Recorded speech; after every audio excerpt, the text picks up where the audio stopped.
बिस्मिल्लाहिर्रहमानिर्रहीम। अस्सलाम वालेकुम। मैं हूं जावेद इकबाल और आप देख रहे हैं रैम शाहरा दस्तूर। इंतखाबी अमल का बाकायदा आगाज़ आज कर दिया गया है। इलेक्शन कमीशन ने कागजात नामजदगी का इजरा शुरू कर दिया है। सुप्रीम कोर्ट ने भी जो इलेक्शन के हवाले से जो इबाहम थे अपना वाज़े और साफ फैसला देकर वो इबाहम भी दूर कर दिया है। और अब जाहिर है कि एक इंतखाबी माहौल तो एक अरसे से चला आ रहा था, लेकिन अब बाकायदा तौर पर जो इंतखाबी अमल है उसका आगाज़ हो गया है। सियासी जमातें अपनी इंतखाबी मुहिम में मसरूफ़ हैं और इसके साथ साथ ये तमाम सियासी जो जमातें हैं ये अपना मंशूर और एजेंडा अवाम के सामने पेश कर रही हैं। इसके साथ साथ हम देख रहे हैं कि जो बड़ी सियासी जमातें हैं वो मुसलसल सीट एडजस्टमेंट के हवाले के साथ और इसके साथ साथ मुख्तलिफ़ जमातों से इत्तेहाद यानी इंतखाबी इत्तेहाद के हवाले से भी बातचीत कर रही हैं। ये बातचीत का सिलसिला भी जारी है।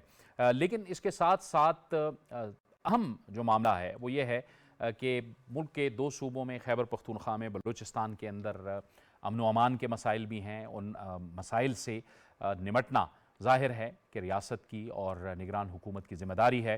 भरपूर तरीके से कोशिश की जा रही है कि उन हालात से भी निपटा जाए और इंतखाबात के लिए माहौल को साजगार बनाया जाए। लेकिन इसके साथ साथ अब जो नई मुंतखब हुकूमत होगी उसके सामने क्या चैलेंजेस होंगे, और फिर जाहिर है कि जब 8 फरवरी 2024 को सूबाई असम्बली और कौमी असम्बली के इंतखाबात होंगे तो अवाम पर क्या जिम्मेदारी आयद होती है कि वो किन नुमाइंदों को मुंतखब करें।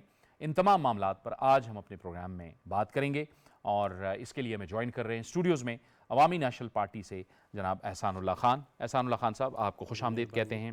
पाकिस्तान तहरीक इंसाफ पार्लियामेंटेरियन से तर्जुमान हैं उनके मंसूर दुरानी साहब ज्वाइन कर रहे हैं। मंसूर दुरानी साहब, आपको खुशामदीद कहते हैं। और पेशावर से हमें ज्वाइन कर रहे हैं मुस्लिम लीग नून के रहनुमा अरबाब खिज़र हयात खान।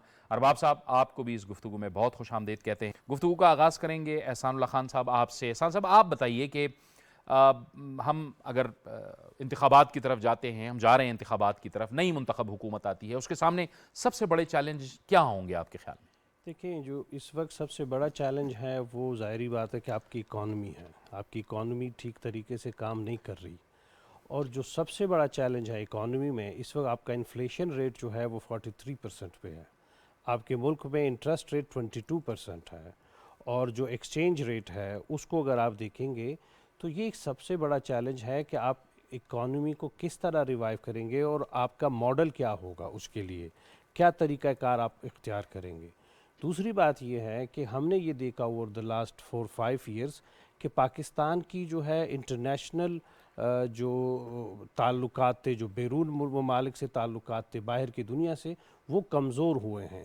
तो जो नई हुकूमत आएगी वो किस तरह उसको रिवाइव करेगी, और ये जो इंटरनेशनल रिलेशंस हैं हमारे मुख्तलिफ़ मुल्कों के साथ, ये कैसे बेहतरी आए, क्योंकि अगर इनमें बेहतरी आएगी तो शायद आपकी इकॉनमी और ये तमाम चीज़ें भी काम करेंगी।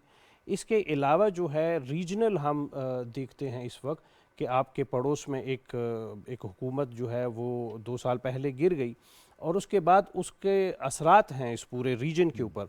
उससे हम कैसे निपटेंगे, क्योंकि हम बराह रास्त इस वक्त हम उस मामले में इन्वॉल्व भी हैं कि जब अफ़गान महाजरीन की वापसी की बात होती है और उससे जो मसाइल पैदा हुए हैं, या जिस तरह अफ़गान गवर्नमेंट इस वक्त आपके हस्ब तवक्को जो है वो आपके साथ उनके ताल्लुकात नहीं हैं, तो नई हुकूमत इसको किस तरह डील करेगी। और ज़ाहिरी बात है कि हिंदुस्तान के साथ जो है उसको ताल्लुकात के लिए किस तरफ आप जाएंगे। कश्मीर का जो मामला हुआ और रिसेंटली जो वहाँ पे सुप्रीम कोर्ट का एक डिसीजन भी आया, तो क्या आप उस स्टेटस को जारी रखकर आगे बढ़ेंगे। और इसके साथ साथ जो है जो महंगाई है इस वक्त मुल्क में, पहले मैंने जिक्र किया कि इकॉनमी जो है, तो जो आम आदमी है उसके साथ आप क्या करेंगे, क्योंकि अब एनर्जी प्राइसेस उस हद तक जा चुकी हैं, तनख्वाहें और आमदन लोगों की सुकड़ चुकी है, और ख़र्चे अखराजात सब के बढ़ चुके हैं। आपने 26,000 या 32,000 जो भी मिनिमम वेज रखा है, कोई भी उसमें घर नहीं चला सकता आम आदमी। उस महंगाई के लिए आपके पास क्या प्लान होगा, और सस्ती एनर्जी के लिए आपके पास क्या प्लान होगा, क्योंकि अगर आप इंडस्ट्रियलाइजेशन भी करना चाहते हैं तो उसके लिए आपको एनर्जी चाहिए और सस्ती एनर्जी चाहिए। तो इन तमाम अवामिल में आप कहाँ पे क्या करेंगे, ये बहुत बड़े चैलेंजेस हैं और उससे निपटना होगा आइंदा आने वाली हुकूमत को। ठीक है, ठीक है। अरबाब साहब, आप बताइएगा कि आपकी जमात जो है वो ज़ाहिर है हुकूमत में भी रही है, जैसे अवामी नेशनल पार्टी सूबाई हुकूमतें भी रही हैं उनकी, और मरकज़ में भी वो हुकूमत में रहे हैं, लेकिन आपकी जमात भी ज़ाहिर है वफाकी हुकूमत में रही है। आप बताइए कि आपके ख्याल में कौन से अहम चैलेंजेस होंगे, और आपकी जो फ़र्ज़ किया अगर आपकी हुकूमत आती है तो आप उसको कैसे टेकअप करेंगे? देखिए जावेद साहब, इस वक्त जो है तो इस वक्त मुल्क जिस दौराहे पर खड़ा है तो आपको भी पता है और पूरी कौम को पता है, और ये भी आपको मालूम है कि हमें किन हालात में जो 16 महीने हमने गवर्नमेंट में गुजारे हैं, जो पीपल्स पार्टी के साथ मिलकर हम एक इत्तेहाद बनाया था बाकी जुमातों के साथ भी। तो जो पिछली हुकूमत थी उससे पिछली जो हुकूमत थी तो उन्होंने एक गंद मचाया हुआ था इस मुल्क में, और इस मुल्क का मेरे ख्याल में अगर मैं ये कहूँगा कि बेड़ा गर्क कर दिया था तो मैं गलत नहीं कहूँगा। लेकिन हमने उस वक़्त भी अपनी सियासत को कुर्बान करके वो गवर्नमेंट संभाली थी, क्योंकि हम मुल्क के खैर ख्वाह है, और पाकिस्तान मुस्लिम लीग नून तो मुल्क की खालिक जुमात है, और यही वजह है कि हमने अपनी सियासत की कुर्बानी देकर इस मुल्क को बचाया है। आज अगर आप देख ले तो आज हर तरफ जो पिछली हुकूमतों का गन था तो वो हमारे सर पे सौंपा जा रहा है। लोग ये कह रहे हैं कि हमने मुल्क में गिरानी लाई है, लोग ये कह रहे हैं कि महंगाई हमारी वजह से है, ये जो बाकी जो मुआशी मुल्क के हालात है वो हमारी वजह से ख़राब है। ये इल्ज़ामात अब हमने अपने सर पे लिए हैं, तो ये हमने सिर्फ़ और सिर्फ इस मुल्क की खातिर लिए है, क्योंकि हम इस मुल्क को बचाना चाहते हैं और हम इस मुल्क के लिए हर किस्म की कुर्बानी देने के लिए तैयार है। इससे पहले भी हमने दी है और आइंदा भी हम देंगे। अभी इलेक्शन 8 फरवरी को इलेक्शन है, तो उसके लिए हम भरपूर तरीके से तैयार है, क्योंकि हम अवामी हमायत की वजह से जो है वो इलेक्शन में जा रहे हैं, और हम इस मुल्क के लिए जो कुछ हमने किया हुआ है पहले भी, क्योंकि अगर आप देखें कि मुल्क में जितने बड़े तरक्याती काम हुए हैं, जैसे मोटरवेज है, बाकी जितने बड़े ये जो लाहौर पंजाब में जो मेट्रोज बने हुए हैं, तो ये सब हमारी कारकर्दगी है, और यही वजह है कि हम अपनी कारकर्दगी की बुनियाद पर आवाम से वोट लेंगे, और आवाम और कारकर्दगी की बुनियाद पर हम जो है तो वो इलेक्शन में हम जा रहे हैं। और बाकी जो है जो यहाँ पर अलायंसेस भी शुरू है, लेकिन मैं ज़ाती हैसियत से एक बात कहूँगा कि मुझे जो ये पार्टियों के जो इंतखाबी इत्तेहाद होते हैं तो मैं इससे मुत्तफिक नहीं हूँ, क्योंकि हर पार्टी को चाहिए कि वो अपने सिंबल पर इलेक्शन लड़े, अपने सिंबल पर वो इलेक्शन में जाए, क्योंकि ताकि पता चले कि कौन कितने पानी में है, किसने इस मुल्क के लिए क्या कुछ किया हुआ है। यहाँ पर तो अलायंसेस होते हैं, सीटें एडजस्टमेंट होती है, एक पार्टी को दूसरी पार्टी को सीटें छोड़ दी जाती है, तो मेरे ख्याल में मैं ज़ाती हैसियत से ये बात कहूँगा कि मैं उसके ख़िलाफ़ हूँ। और उसमें एक ये खामी ये भी होती है कि अगर एक सीट एडजस्टमेंट हो जाती है 2-3 पार्टियों की, तो जो बाकी पार्टियों के कैंडिडेट जो रह जाते हैं उन्हें सीट नहीं मिलती है, तो इस वजह से वो फिर हमें वोट नहीं देते हैं। यदि एक पार्टी दूसरी पार्टी के कारकुन जो है वो वोट नहीं देते हैं, तो यही मैं कहूँगा कि मैं इस वक्त पूरी कौम हमें सुन रही है और देख भी रही है, जबकि मैंने तो अपनी पार्टी क़यादत को ये कहा भी है कि हम अलायंस किसी के साथ हमें नहीं करना चाहिए और हमें इंडिपेंडेंटली यानी इंतखाबात पे जाना चाहिए। और इस तरह जो है तो तमाम पार्टियों को ये इस पे मेरे ख्याल में, क्योंकि इस वक्त आपको पता है कि खैबर पख्तूनख्वा में इंतखाबी इत्तेहादों के हवाले से 4-5 दिन से जो है तो तमाम सियासी जुमातें एक दूसरे के साथ मुज़ाकरात कर रहे हैं। हमारे साथ भी मुज़ाकरात हो रहे हैं, दीगर पार्टियाँ भी आपस में मुज़ाकरात कर रही है। तो मेरे ख्याल में उसमें वजह यह है कि अगर अब मैं अपने हल्के में एक मजबूत उम्मीदवार हूँ तो मेरे साथ अवामी नेशनल पार्टी के भी मजबूत उम्मीदवार होंगे, पाकिस्तान पीपल्स पार्टी के भी होंगे, JUIF के भी होंगे। तो उस वजह से अगर मुझे वो ड्रॉप करेंगे तो यकीनन मुझे मेरे कारकुनों में भी जो वो है तो वो एक मायूसी पे लेगी। अगर किसी दूसरी पार्टी के कैंडिडेट को वो ड्रॉप करेंगे तो उनमें भी मायूसी पे लेगी। तो इसलिए मैं तो यही चाहता हूँ कि हम तमाम सियासी जमातों को इंतखाबी इंतखाबात में यानी अपने सिंबल पे इलेक्शन लड़ना चाहिए, और उसमें मेरे ख्याल में हम सबकी कामयाबी भी है और आवाम को भी पता लग जाएगा कि कौन कितने पानी में है, कौन किसको वोट देते हैं, कौन किसे सपोर्ट करते हैं। तो ये पूरी दुनिया में आया हो जाएगा कि कौन सी पार्टी मकबूल जुबात है। ठीक है, ये मंसूर साहब मैं आपकी तरफ आता हूं, लेकिन उन्होंने अलायंसेस की चूंकि बात की तो अवामी नेशनल पार्टी ने भी अपनी को कमेटियां बनाई हुई हैं अलायंसेस करने के लिए। आप भी समझते हैं कि अलायंस होना चाहिए? अलायंस के लिए तो हमने कोई कमेटी नहीं बनाई, ठीक, सीट एडजस्टमेंट्स के लिए सीट एडजस्टमेंट के लिए, और सीट एडजस्टमेंट जो है मैं उससे कोई बुरा अमल नहीं है। अलाइंसेस ज़रूर एक सवाल है कि जब आप अपने मंशूर के साथ जाते हैं आवाम के पास तो ये एक अलग सूरत हाल है, लेकिन अगर आप सीट एडजस्टमेंट करते हैं तो इसमें आप अपने मंशूर से दस्तबरदार नहीं हो रहे हैं, एक अरेंजमेंट आप कर रहे हैं, तो अरेंजमेंट करने में कोई बुराई नहीं है, चाहे वो कोई भी जमात करे। लेकिन एक वो होती है, जैसे अरबाब साहब फरमा रहे हैं कि अगर एक मजबूत कैंडिडेट है, जाहिर है हर पार्टी का अपना एक मजबूत कैंडिडेट होता है, तो वो उसकी यही ख्वाहिश होती है कि मैं इलेक्शन लड़ूं, वो बहरहाल उसको बाहर फिर पार्टी फैसले के सामने सरनिगू होना पड़ता है। देखिए, आइडियल सूरत हाल तो ये कि तमाम सियासी जमातें अपने अपने इंतखाबी निशान पर इलेक्शन लड़ें, लेकिन जो कई दफ़ा क्या होता है कि एक ऐसी पार्टी जिसका वोट बज़ाहिर आपको बहुत ज़्यादा कहीं पे नहीं लगता, लेकिन आपको उसकी हिमायत जो है उस ख़ास जगह पे वो कामयाबी दिला सकती है, और आपकी हिमायत किसी और जगह जहां आपका उम्मीदवार कमज़ोर हो वो उनको दिला सकती है। तो ये एक अरेंजमेंट है, तो इस अरेंजमेंट में जाने से मेरा ख्याल है सियासी तौर पे कोई नुकसान भी नहीं है और इसमें कोई ऐसी बुरी बात नहीं है। ये मैं इसलिए कह रहा हूं कि मंसूर दुरानी साहब भी बैठे हुए हैं, हल्का हल्का मुस्कुरा भी रहे हैं, इनकी नजरें बड़ी इस चीज पे होगी कि जी फर्ज किया इनके जो कायद हैं परवेज खटक साहब, पाकिस्तान तहरीक इंसाफ पार्लियामेंटेरियन के, तो उनकी भी जो है लोकल डिस्ट्रिक्ट में इसी चीज़ पे नज़रें होंगी कि अलायंस ना बने, हर पार्टी अपना अपना इलेक्शन लड़े और मैं उसका फ़ायदा उठा लूँ। मंसूर दुरानी साहब, आप बताइए, आप तो 2 बार हुकूमत में भी रहे हैं तहरीक इंसाफ की शक्ल में, आपके जो परवेज़ खटक साहब हैं, पहले वो वज़ीर आला रहे, फिर उसके बाद वो दूसरी हुकूमत में भी रहे। बिल्कुल जनाब अकबर साहब, आपकी तो पहले मैं शुक्रिया अदा करता हूँ कि आपने हमें दावत दी और बात करने का मौका दिया। बुनियादी तौर पर 2 बातें हैं। एक पहली बात यह है कि ये जो सारा सिस्टम हो रहा है, जो इलेक्शन हो रहा है, जो सरगर्मियाँ हो रही है, ये पाकिस्तान के आवाम के लिए हो रही है कि एक हुकूमत बनेगी और वो पाकिस्तान के आवाम को खुशहाली लाएगी। तो सबसे पहले मेरे ख्याल में जो मैंने ये एक और टेलीविज़न पे भी ये क्वेश्चन किया था कि हमारे एंकर साहिबानों को इस वक्त चाहिए कि वो इन पार्टियों से पूछे कि भाई तुम्हारे पास इस 25 करोड़ आवाम के लिए क्या प्रोग्राम है, हम इस क्राइसिस से किस तरह निकलेंगे। यही मेरे सवाल का मकसद भी है। बिल्कुल ठीक है जी, ये क्वेश्चन नहीं है नेशनल मीडिया पे कि सीट एडजस्टमेंट किससे हो रहा है और किस, ये तो इक़्तिदार की जो है ना गेम है। कुछ लोग अपनी पार्टी, हर बंदे की अपनी एक तरीक़ेकार होगी, स्ट्रेटजी होगी कि मैं किस तरह से इलेक्शन जीतूँ। जो आवाम के लिए जो बात है, जो इंटरेस्ट की बात है, उनके लिए ये है कि भाई हम मौजूदा मसाइल से किस तरह निकलेंगे। क्या जो नेशनल सतह पर पार्टियाँ इलेक्शन लड़ रही है उनके पास इस वक्त इकानमी का क्या प्रोग्राम है, हम इन क्राइसिस से किस तरह निकलेंगे, लोग इस तालीम से हम किस तरह निकलेंगे। अभी तक पाकिस्तान में लोगों को पीने के पानी मुयस्सर नहीं, लोग तालीम कर रहे हैं, उनके लिए रोज़गार नहीं है। तो ख़राबियाँ बहुत ज़्यादा है पाकिस्तान के अंदर मुख्तलिफ़ चीज़ों में। एक तो पार्टियों के पास इस्लाहात का एजेंडा होना चाहिए कि भाई इस दफ़ा जो हमने जाना है तो ये रिफॉर्म करनी है, पॉइंट 1 2 3 4।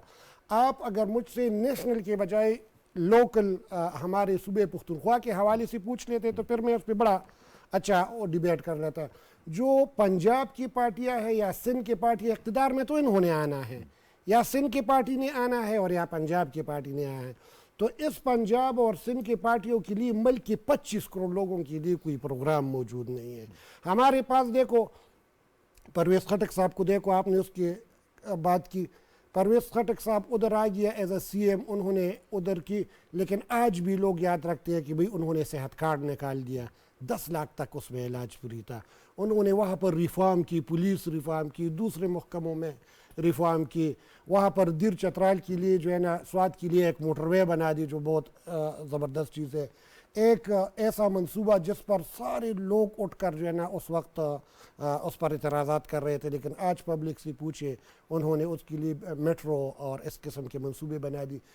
तो ये जो नेशनल लेवल पर पार्टियां हैं, ये लोगों को इंतखाबात से पहले ये बता दें कि भाई हमारे पास क्या प्रोग्राम है आप लोगों के लिए। वही कि भाई एक नारे लगेगी और पार्टियों के नारे लगेगी और लोग वोट डालेंगे, मेरे ख्याल में इस दफ़ा इस तरह वोट नहीं होगा। अच्छा, लेकिन मंसूर दुरानी साहब, आप कह रहे हैं कि वो मोटरवे बनाया स्वात का और वो BRT बनाई पेशावर की, लेकिन ये तो वही प्रोजेक्ट्स हैं ना कि जिन पर आप ही के जो परवेज़ खटक साहब थे, उस वक्त वो तहरीक इंसाफ में थे, तो वो पहले एतराज़ किया करते थे और फिर उसके बाद उन्हीं प्रोजेक्ट्स की तरफ वो गए। अरबाब खिज़र साहब, मैं कुछ गलत तो नहीं कह रहा हूँ मेरे ख्याल में? बिल्कुल जावेद साहब, आप ठीक कह रहे हैं। जबकि BRT की ये बात कर रहे हैं तो BRT में तो मेरे ख्याल में जो कुछ हुआ था तो वो आपको भी पता है और हमें भी पता है। और फिर जब इन पर एक नैब केस जो बन चुका था तो फिर अपने ही एक प्रोजेक्ट पे इन्होंने स्टे ऑर्डर ले लिया, जो कि बड़े अफसोस की बात है। और ये कह रहे हैं कि ये एक बड़ा इनको तो कभी इनके जो साबिक चेयरमैन थे तो वो उनको जंगला बस कहते थे, कभी क्या कहते थे जब हमने पंजाब में ये शुरू किया था। लेकिन फिर हमारी नकल उन्होंने यहाँ पे की, लेकिन नकल के लिए भी अकल की ज़रूरत होती है। क्योंकि यहाँ पर इन्होंने जो BRT बनाई है तो वो मुझे सब कुछ पता है, क्योंकि उस वक़्त भी इसके ख़िलाफ़ हमने बहुत एहतजाज किया था। क्योंकि आप तो पिशावर आते जाते हैं, यहाँ पे आपने तालीम भी हासिल की है, यहीं से आप बड़े हुए हैं। तो यहाँ पर जो अभी यूनिवर्सिटी रोड के हालात है, तो अभी मैं अपने घर से यहाँ पे आ रहा था PTV स्टेशन, तो जो कि 5 मिनट का फासला है, लेकिन मुझे आने में आधा घंटा लग गया सिर्फ और सिर्फ इस BRT की वजह से। क्योंकि यहाँ पर जो सड़क थी तो वो एक कुशादा सड़क थी, खूबसूरत सड़क थी, उनको उन्होंने तंग इतना बना दिया है। जबकि एक कुछ ऐसी जगह भी है जहाँ पे तकरीबन मेरे ख्याल में वहाँ पर तो गाड़ी गुजरना भी मुश्किल हो रहा है। तो और ये परवेज़ खटक साहब की कारकर्दगी बयान कर रहे हैं कि परवेज़ खटक साहब ने इस सूबे के लिए बहुत कुछ किया। तो उन्होंने क्या किया है, हमें कोई मेगा प्रोजेक्ट बता दे। उन्होंने तो इस सूबे का बेड़ा गर्क किया हुआ था, जो कि मैं बड़े अफसोस के साथ आपको कह रहा हूँ। और फिर उसके बाद जो है, तो जब सुबह यहाँ पर वो वज़ीर आला थे तो उन्होंने तो मेरे ख्याल में, मुझे तो कुछ नहीं लग रहा है। ये सेहत कार्ड की बात करें तो सेहत कार्ड में भी जो अरबों रुपए की करप्शन हुई है वो भी पूरी कौम को पता है। इसके अलावा BRT तो मैंने आपको बता दिया है कि उसमें भी जो करप्शन हुई थी वो भी सबको पता है। इसके अलावा इनके जो मालम जब्बार स्कैंडल इन्हीं की हुकूमत में बना हुआ था। तो मंसूर खान साहब जो उस वक़्त उस पार्टी के रुकन थे, जिनके खिलाफ आज इन्होंने एक दूसरी पार्टी बनाई हुई है, तो मेरे ख्याल में ये तो इस तरह हुआ कि आप किसी ये एक मजाक इस कौम के साथ हो रहा है कि ये कह रहे हैं कि हम इस मुल्क के लिए ये करेंगे वो करेंगे। परवेज़ खटक साहब आज बुलंदोबांग दावे कर रहे हैं, तो ये जब हुकूमत में थे तो उस वक्त उन्होंने ये सब कुछ क्यों नहीं किया, जो अब वो एक अपनी अलहदा पार्टी बनाकर अब वो ये बातें करें। तो उस वक्त भी तो इनके साथ पूरी हुकूमती मशीनरी थी, पूरी पावर इनके साथ थी। उसके बाद ये डिफेंस मिनिस्टर थे, तो उस वक्त भी इन्हें मुल्क का सोचना चाहिए था। उस वक्त तो वो वफाक पे थे, तो क्यों उस वक्त क्यों मुल्क का नहीं सोचा, जो अब ये इस किस्म की बातें कर रहे हैं। जबकि मैं तो हैरान हूँ कि परवेज़ खटक साहब आजकल उनके मैं बयानात देख रहा हूँ और पढ़ रहा हूँ अखबारात में भी, और वो अपने आपको वज़ीर आला कह रहे हैं कि मैं आइंदा सूबे का वज़ीर आला हूँ। तो वो तो वज़ीर आला रह चुके हैं 5 साल, तो उनकी कारकर्दगी पूरी कौम के सामने है। और उन्होंने इस सूबे के साथ जो कुछ किया है वो भी पूरी सबको मालूम है। तो मेरे ख्याल में वो ट्राई हो चुके हैं। तो एक आजमाने वालों को दोबारा आजमाने का तो मेरे ख्याल में कोई वो सेंस नजर नहीं आ रहा है। इसके अलावा मैं आता हूँ आपकी तरफ, मैं आता हूँ, मैं एहसान साहब को भी गुफ्तगू में शामिल करूँगा। नहीं, मैं आता हूँ आपकी तरफ भी आता हूँ मैं। लेकिन एहसान साहब, बड़े प्रोजेक्ट्स को हमेशा हमारे यहाँ पोलिटिसाइज कर दिया जाता है। ये भी एक बहुत बड़ा मसला है कि एक हुकूमत आती है, वो बड़े प्रोजेक्ट्स लगाती है, फिर दूसरी हुकूमत आती है, वो उसको या रोक देती है या उसको पोलिटिसाइज कर देती है। इस पे भी कोई एक अंडरस्टैंडिंग होनी चाहिए कि जो मुल्की मफाद के प्रोजेक्ट्स हों उन पर एक सियासी जमातों की एक समझबूझ होनी चाहिए, हुकूमतों की समझबूझ होनी चाहिए कि वो उसको पोलिटिसाइज न करें। जो नेशनल इंटरेस्ट के मंसूबे हैं उनको आगे बढ़ाया जाए, इस वक्त जो हम एक मुश्किल दौर से गुजर रहे हैं। अच्छा, मैं जावेद साहब इस सवाल की तरफ आता हूँ, लेकिन पहले मैं ये बात करूँ कि परवेज़ खटक साहब और महमूद खान साहब दोनों की कारकर्दगी पर तो ज़रूर बात होनी चाहिए और उस पर हम करेंगे बात। लेकिन उससे पहले मैं ये कहता हूँ कि सियासियात में कुछ अखलाकियात भी होने चाहिए। अब आप एक शख्स को और बुरा भला कह रहे हैं और उसी शख्स के टिकट पर और उसी के पार्टी के ज़रिए आप इक़्तिदार तक पहुँचे थे और आप जो हैं वज़ीर आला बने थे, तो आज आप अपने कामों की बात करते हैं, लेकिन जिस जमात की वजह से उस इक़्तिदार में आप बैठ गए उस जमात के सरबराह को आप बुरा भला कहते हैं। तो कोई अखलाकियात है सियासत के अंदर। अब आते हैं जी कारकर्दगी के ऊपर। 10 साल इन परवेज़ खटक साहब और महमूद खान ने मिलकर इस सूबे पे हुकूमत की, ठीक है ना। अब परवेज़ खटक अगर उनका क्रेडिट लेना चाहते हैं तो हम फिर उनको बताएंगे कि जी आपने क्या किया था। 3000 अरब रुपए इस वक्त वफाक के ज़िम्मे तकरीबन पहुँच चुके हैं, किसके, सूबा पुख्तूनख्वा के। और वो किस मद में हैं हम सब जानते हैं, वो बिजली के मद में हैं, वो गैस के मद में हैं, वो जो नए ज़म अजला हैं उनका जो हर साल एक तय हुआ था कि इतने पैसे आएंगे वो नहीं आए। तो आपने इस सूबे के साथ किया क्या है? फिर तीसरी बात यह है कि जो बदअमनी इस सूबे के अंदर पैदा हुई वो कैसे पैदा हुई? वो लोग जो यहाँ पे नहीं थे या जेलों में थे, आपने उनको दोबारा आबाद करवाया और इस सूबे को उन बेड़ियों के आगे दोबारा छोड़ दिया। आज इस सूबा जो है उसमें अमन कायम होने का नाम ही नहीं ले रहा। तो सवाल ये पैदा होता है कि अगर आप इन चीज़ों को अपने क्रेडिट पर समझते हैं तो फिर आपसे सवाल तो होगा।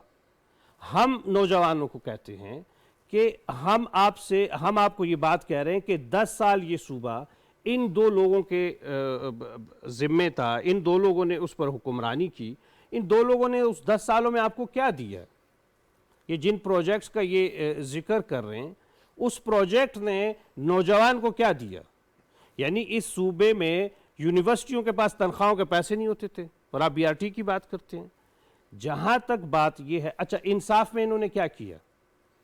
कोई इंसाफ की जिस इनकी पार्टी जो इक़्तिदार में ये थे उसका नाम बुनियादी तौर पे तहरीक इंसाफ था।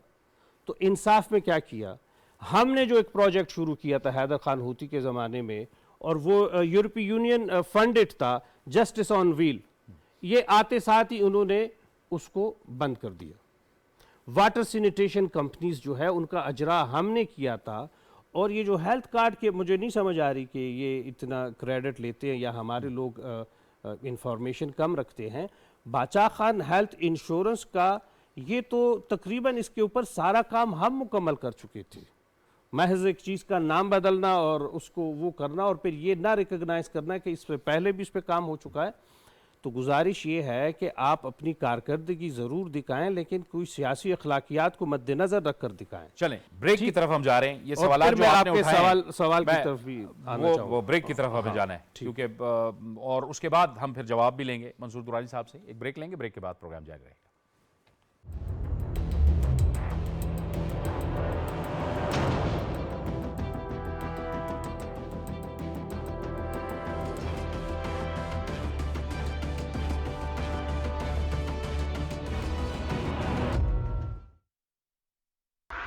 हमारी रिवायती खुशियों को यादगार बनाता है मेरा पेपाक कार्ड। डिस्काउंट्स एंड डील से छोटे मोमेंट्स को बड़ा बनाता है मेरा पेपाक कार्ड। अपने बैंक से पेपाक डेबिट कार्ड नाम लेकर तलब करें। Choose hope, choose पेपाक।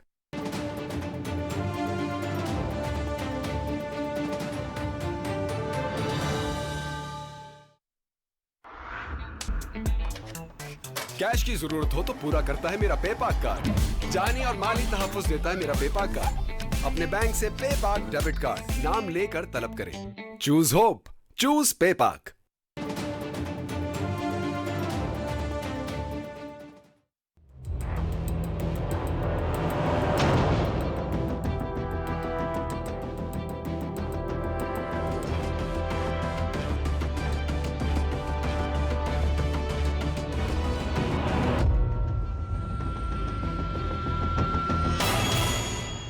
नाज़रीन, एक बार फिर आपको खुशामदीद कहते हैं। मंसूर साहब, मैं आपकी तरफ आता हूँ। चूंकि परवेज़ खटक साहब रहे ना वहाँ पे 10 साल हुकूमत पे, तो रहे, तो इसलिए आप पे सवाल ज़्यादा बनते हैं। लेकिन वो एहसान साहब की बात पूरी हो जाए तो मैं जी। हाँ, तो गुजारिश ये थी कि अब आप बदअमनी की बात आपने की कि बलूचिस्तान और खैबर पख्तूनख्वा में ख़ुसूसी तौर पे हालात ख़राब हैं। तो ये हालात कैसे ख़राब हुए? ये परवेज़ खटक साहब और इनके साबिक एक जमात के सरबराह वो मिलकर जब एक ख़ास क़ुव्वत को, तालिबान को, वो कहते हैं कि हम आपको यहाँ दफ्तर बना के देते हैं, फिर जब ये इक़्तिदार में आते हैं और उनको रिहाई भी दिलवाते हैं, उनको फैसिलिटेट करते हैं, तो उस शिद्दत पसंदी और इंतहा पसंदी को जो इन्होंने मज़ीद परवान चढ़ाया, इन्होंने एक मखसूस मदरसे को करोड़ों रुपए की इमदाद जारी की। तो वो तमाम चीज़ें आखिर आगे जाके वो हमारे लिए मसाइल तो बन रही थी। देखिए, हम अवामी नेशनल पार्टी तो इस मामले में वाज़े है, शायद हमारे जितनी वाज़े तो कोई जमात नहीं है इस पॉलिसी के ऊपर कि इस मुल्क में शिद्दत पसंदी नहीं होनी चाहिए, इस मुल्क में कोई प्राइवेट जत्ते और मलेशिया नहीं होने चाहिए, क्योंकि ये आपके मुल्क में अमन को नहीं होने देंगे। लेकिन उस पर किसी ने तवज्जो नहीं दी।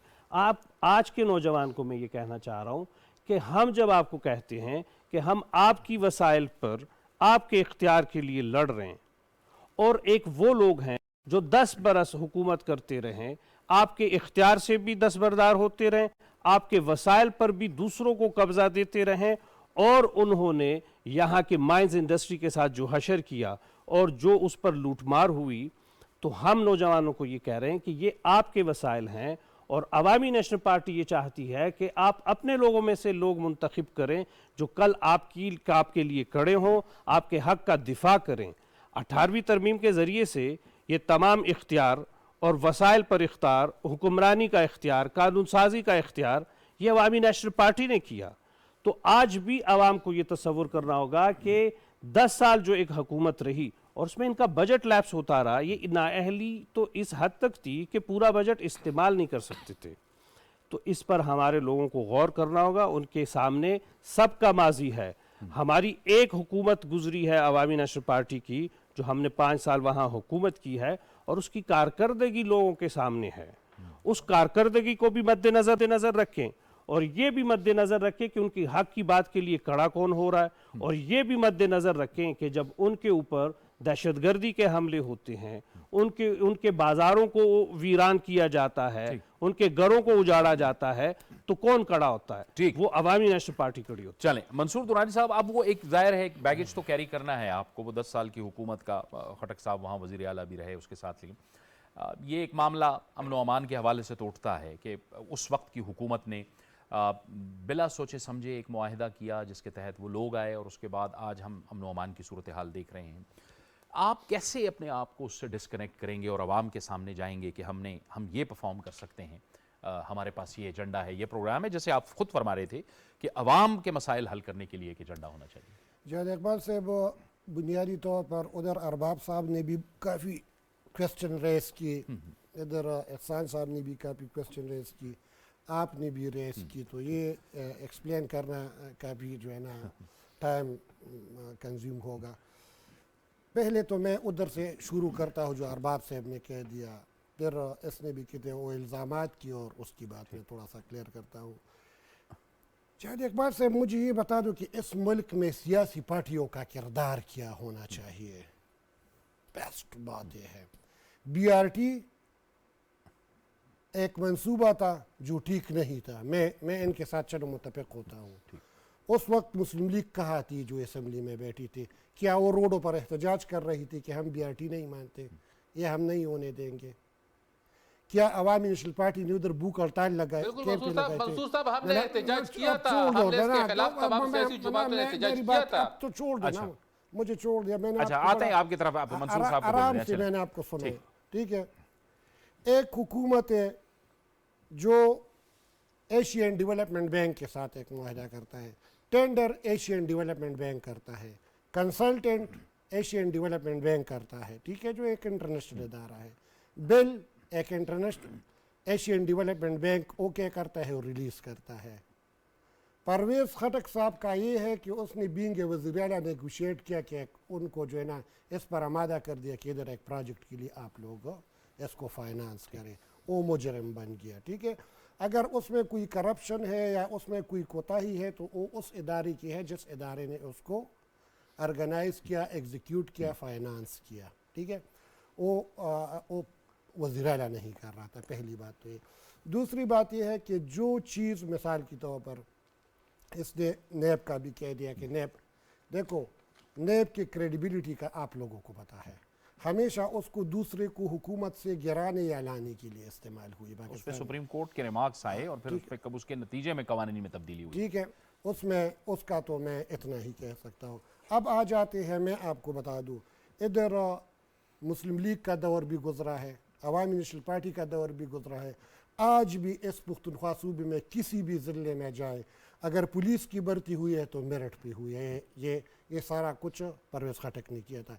NTS आ गया, और आम खास बंदे जो है वो मेरिट पे आते थे, मेरिट पे उस्ताद भर्ती होता था, मेरिट पे जो है ना पुलिस सवाल है कि ये एक सियासी जमात ने किया था या परवेज़ खटक ने किया? ना मैं बता रहा हूँ उसकी तरफ, उस सियासी जमात से आप जो है अब बेवफाई करें और क्रेडिट आप ले लें, ठीक। मैं तो मैं तो डांट डांट करके उसकी तरफ आ रहा हूँ। ठीक है, ठीक है। देखो, अब उसने रिफॉर्म कर दी। इधर अवामी नेशनल पार्टी पाकिस्तान मुस्लिम लीग आज भी इलेक्शन लड़ रहा है, कोई रिफॉर्म का एजेंडा उनके पास नहीं है। ठीक बिल्कुल है हमारे पास। मैं बता दूं, मुझे टाइम दे देना, आपको बड़ा टाइम जरा क्विकली हमने जाना है quickly, ताकि हम इन इल्जामात वाली सियासत से हम बाहर निकलेंगे, हम प्रोग्राम की बात करेंगे। प्रोग्राम की बात करते हैं, मैं भी पॉलिसीज पे बात होती तो बहुत बेहतर होता। तो इन चीज़ों से अभी ये जो चीज़ें हैं ये जस्ट स्कोरिंग के लिए इस्तेमाल हो रही है। सियासी पार्टियाँ उसको स्कोरिंग के लिए, इनके पास ये प्रोग्राम नहीं है कि भाई हमने इस तरह एक ठोस काम किया था जिससे आम पब्लिक को ये पैदा था। मोटरवे बन गया स्वाद का, आम पब्लिक को पैदा है। BRT बन गई, आम पब्लिक को पैदा है। कार वाले को होगा कोई थोड़ा बहुत, लेकिन जो जनरल पब्लिक है, जो पब्लिक ट्रांसपोर्ट इस्तेमाल कर रहे हैं, उनको फ़ायदा है। मेरठ आ गया, आम लोग भर्ती हो गए। इससे अब आगे मैं निकलता हूँ। अब आगे हमने क्या करना, ये हमने बुनियादी तौर पर परवेज़ खटक और महमूद खान का अदवार थे कि उसमें रिफॉर्म हो गए। अब आगे के लिए भी हमारा ये सोच है कि देखो, हम इससे अभी निकल रहे हैं कि भाई ये मैट्रिक बंदा करे, FA करे, BA करे, MA करे और फिर बेरोज़गार बैठ जाए और घर चलते चलते उसका 24-25 साल एज पूरा हो जाता है और फिर उसके बाद अल्लाह अल्लाह खैर। इससे अब हमने अपने सूबे को निकालना है। हम जो है ना जाकर 6th क्लास से इसके साथ पेयर्ड हम उनके जो है ना उनको टेक्निकल एजुकेशन भी देंगे। जब एक बंदा मैट्रिक पास करेगा तो इसके साथ उसका टेक्निकल एजुकेशन भी होगा, वो अपने घर को सहारा दे सकेगा। इसी तरह जो है ना पानी है, हमारे पास बहुत ज़्यादा पानी है, हम उसको यूटिलाइज़ करेंगे। वो सिर्फ बिजली के लिए इस्तेमाल नहीं होगा कि मुतनाज़ डैम हो उसकी तरफ हम चले जाए और उसको एक इशू बना दें, उसके अलावा भी उससे हम बहुत ज़्यादा फ़ायदे ले सकते हैं। जिस मुल्क में सूरज हो, जिस मुल्क में पानी हो, वो मुल्क गरीब नहीं हो सकता। ठीक है, और इस पर अब हम काम कर रहे हैं। आ जाते हैं मिनरल और इन चीज़ों की तरफ से। देखो, न तो उधर परवेज़ खटक ने और महमूद खान ने कोई ला के उसको टेका दिया है, न किसी उनके जो है ना किसी किक बैक में शामिल है। जिस तरह हमने 2 साल पार्टियों की कहानियाँ सुनी, सिर्फ और सिर्फ महमूद खान और साहब और परवेज़ खटक साहब का जुर्म किया है, वो आम कामन क्लास से है। इन्हें सूबे पुख्तनख्वा जैसे रिवायती सूबे में कामन क्लास से बंदे उठ गए। महमूद खान साहब स्टूडेंट लाइफ का एक्टिविस्ट है, 1983 से काउंसलर से जो है ना परवेज़ खटक साहब उठे हैं। देखो, वो पैराशूट पे नहीं आए, वो आवाम के मसाइल जानते हैं। पार्टी कहाँ गई जिस पार्टी से उस पे आता हूं, मुझे जवाब उसका दे रहा हूँ। दुरानी साहब, अच्छा आप कर जवाब दे रहा हूँ। अब एहसान साहब ने ये बात की कि उस पार्टी का क्या, देखो इंसान को अल्लाह ताला ने अकल दिया है, ठीक है। अब वो पार्टी जो तहरीक इंसाफ थी, उसका बानी उठ गया और उसने मुल्क के एक इदारे के साथ जंग छेड़ दी, ठीक है। अब ऐसे हालात में एक सियासी एक्टिविस्ट को क्या करना चाहिए? या तो जो है ना सरबरा PTI के साथ फौज के खिलाफ लड़े। हम ये नहीं चाहते थे, परवेज़ खटक साहब ये नहीं चाहते थे कि मैं अपने मुल्क, अपनी सूबे के आम सादा लोगों को उठाकर पाकिस्तान की फौज के साथ आइन और कानून के साथ खड़े हैं आप, पाकिस्तान के इदारों के साथ और आइन और कानून के साथ। ठीक है जी। अब हमने न तो हमने जब परवेज़ खटक साहब ने देख लिया कि भाई ये जो सरबराह PTI है ये मुल्क के अंदर एक अनारकी फैला रहा है, एक जंग और इस तरह का समा ऑलरेडी हम इसके जो है ना शिकार है। हम ये नहीं चाहते थे कि अपनी मिट्टी के लोग मज़ीद जो है ना अफ़गानिस्तान के लिए और हिंदुस्तान के लिए और लोगों की आज़ादियों के लिए और लोगों, देखो ये लोग अब जिस ज़मीन पर बैठे हैं इस ज़मीन की पॉलिसियाँ नहीं बनाते और यही से हम मार भी कर। चले, बस ये आपने बात की, मैं चाहूंगा कि हम इससे आगे बढ़ें। वो जिस प्रोग्राम की बात की है अरबाब साहब, वो बताएं कि आपके पास क्या प्रोग्राम है। मंसूर साहब ने ये भी कहा है कि इन जमातों के पास प्रोग्राम नहीं है। आप बताएं, आप कि क्या प्रोग्राम है। आप भी बताएंगे, एहसान साहब भी फिर बताएंगे। देखिए जावेद साहब, हमारे साथ तो प्रोग्राम ये है कि हमारा प्रोग्राम तो पहले भी सबको पता है कि हमने इस मुल्क के लिए क्या कुछ किया है, वो किसी से छुपा हुआ नहीं है। क्योंकि इस मुल्क में जो भी तरक्याती बड़े बड़े काम हुए हैं तो वो पाकिस्तान मुस्लिम लीग नून की हुकूमत में हुए हैं और मियां मोहम्मद नवाज शरीफ साहब ने किए। और मैं आपको क्या, क्योंकि पूरी कौम को ये पता है और 8 फरवरी को पूरी कौम को पता भी लग भी जाएगा कि कौन इस मुल्क के साथ मुखलिस है, किन्होंने इस मुल्क के लिए काम किया है और किसने नहीं किया है। वो तो दूध का दूध और पानी का पानी हो जाएगा। अब मेरे ख्याल में मुझे तो अच्छा मोर्चा भी नहीं लग रहा है कि मैं अपनी कारकर्दगी बयान करूं कि हमारी पार्टी ने और मियां मोहम्मद नवाज शरीफ साहब ने इस मुल्क के लिए क्या कुछ किया है, क्योंकि वो किसी से छुपा हुआ नहीं है। और आज भी अगर मियां मोहम्मद नवाज शरीफ इस मुल्क में आए हुए हैं, अपनी वो अब भी बीमार है, लेकिन अपनी बीमारी की परवाह न करते हुए वो इस मुल्क आए हुए हैं सिर्फ और सिर्फ इस वजह से क्योंकि उन्हें उस मुल्क की फिक्र है और वो यही चाहते हैं। उन्होंने इस दफ़ा एक ऐसा प्रोग्राम बनाया है, इंशाअल्लाह जब इलेक्शन हो जाएगा और मुल्क में पाकिस्तान मुस्लिम लीग नून की अवामी हुकूमत कायम हो जाएगी तो पूरी दुनिया देख रही कि मियां मोहम्मद नवाज शरीफ क्यों इस मुल्क में आए हैं और वो कौन से क्या एजेंडा लेकर आए हैं, क्योंकि उनका एजेंडा कोई जाती एजेंडा नहीं है, उनका एजेंडा सिर्फ और सिर्फ पाकिस्तान का एजेंडा है, इस अवाम का एजेंडा है और वो इस मुल्क की बेहतरी के लिए ही सोच रहे हैं। वरना उन्हें क्या जरूरत थी इस वतन वापस आने की, लेकिन वो अपने वो तमाम जो उनके साथ हुआ है, जो अदालतों से देखे आपने कि उन पर किस किस्म के केसेस बनाए गए थे, वो तमाम से वो रिहाई उनको मिल गई है, क्योंकि वो सियासी मुकदमात थे, वो उन्हें रास्ते से हटाने के मुकदमात थे, क्योंकि वो मुल्क की सोच रहे थे। और जो साबिक जमात थी जिसमें परवेज खटक साहब भी थे, ये महमूद खान साहब भी थे उस पार्टी में,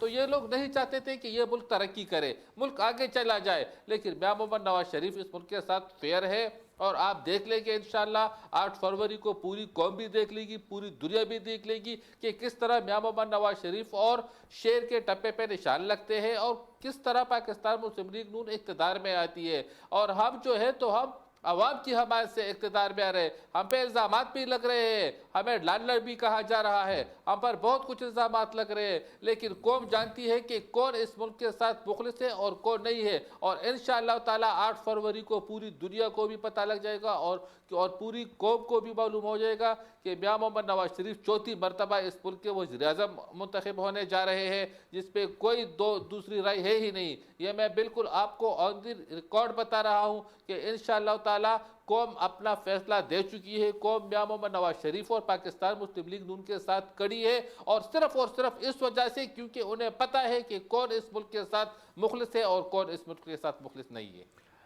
एहसान साहब, जाहिर है कि हमें आगे बढ़ना है और मामलात को दुरुस्तगी की तरफ ले जाना है। जाहिर है चैलेंजेस भी होंगे, एक दूसरे पे तनकीद भी होगी, मुख्तलिफ सियासी जमातों के एजेंडे भी होंगे, लेकिन हमने देखा है कि बाज़ चीज़ें, ये रोड्स को, इंफ्रास्ट्रक्चर को भी पॉलिटिसाइज़ किया जाता रहा है एक ज़माने में और मोटरवेज़ पे तनकीद होती रही, लेकिन हम देख रहे हैं कि वो उस ज़माने में बनी हुई पहली मोटरवे, जिस ज़माने में आज़म खान होती साहब कम्युनिकेशन मिनिस्टर थे, मुस्लिम लीग नून की हुकूमत थी और उस दौर में पहला मोटरवे बना, लेकिन आज वो मोटरवे हमें एक बहुत बड़े सीपैक की शक्ल में, हमें एक इंफ्रास्ट्रक्चर और एक कनेक्टिविटी की शक्ल में हमें नज़र आ रहा है। यानी रहनुमा जो होते हैं वो दूर की सोचते हैं, वो दूरंदेशी अपने जहन में रखते हैं। देखें, हम तो अगर कहें कि अवामी नेशनल पार्टी, तो अवामी नेशनल पार्टी तो कभी भी वो मामला जो नेशनल इंटरेस्ट में हों और वो कंट्रडिक्ट ना करे हमारे अपने लोग और हमारे अपने सूबे के इंटरेस्ट के साथ, तो हम तो कभी भी इन चीज़ों को पोलिटिसाइज नहीं करते। ये तो हिस्टोरिकली ये प्रूवन बात है और ना करना चाहिए, किसी भी जुमात को इस तरह नहीं करना चाहिए। मैं आपसे इत्तेफाक करता हूँ। बहुत बहुत शुक्रिया एहसानुल्लाह खान साहब आपका, मंसूर दुरानी साहब आपका, अरबाब खिज़र हयात साहब आपका।